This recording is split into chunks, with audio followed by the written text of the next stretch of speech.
Once upon a time, when this earth was still very young and the people were very few, there was a dragon traveler. Dragons like that were born only once every 1,000 years. Now this dragon, who had a very long and difficult name that was pronounced something like Karaom Plampliaitz, which in the language of the dragons meant this one, the last one, the great traveler, was the last of the race of the dragons. And it fell upon him to continue the race. But he was born with a longing of journey carved onto his soul. And thus, when he was still young, he left his homeland China to travel around the world without caring whether or not his race will survive after him.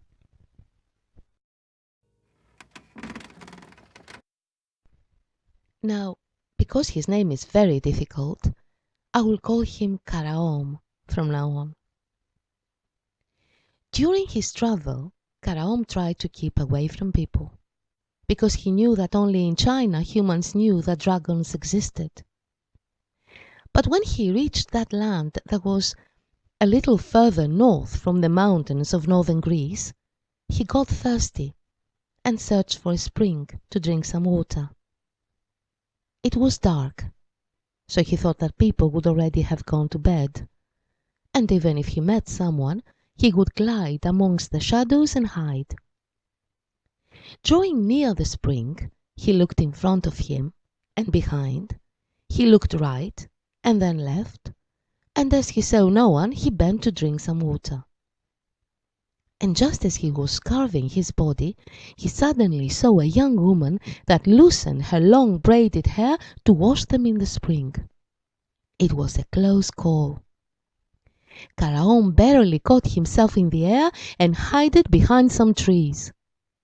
He darkened the golden Greek color of his wings, and he stayed there looking at the young girl as she washed her hair under the silver moonlight.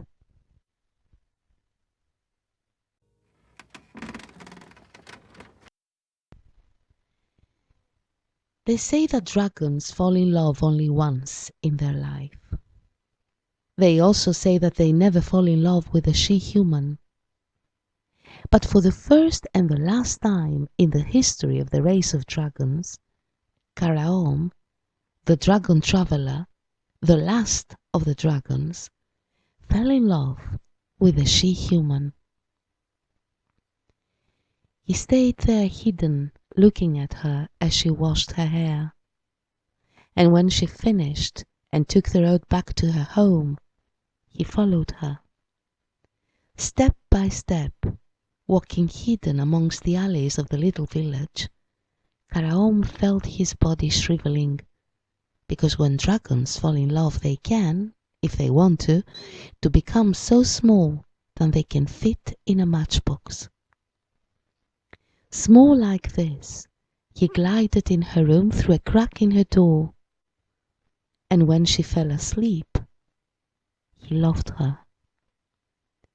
Within her sleep, his love reached deep in her heart and woke her. And as love brings love, she loved him too.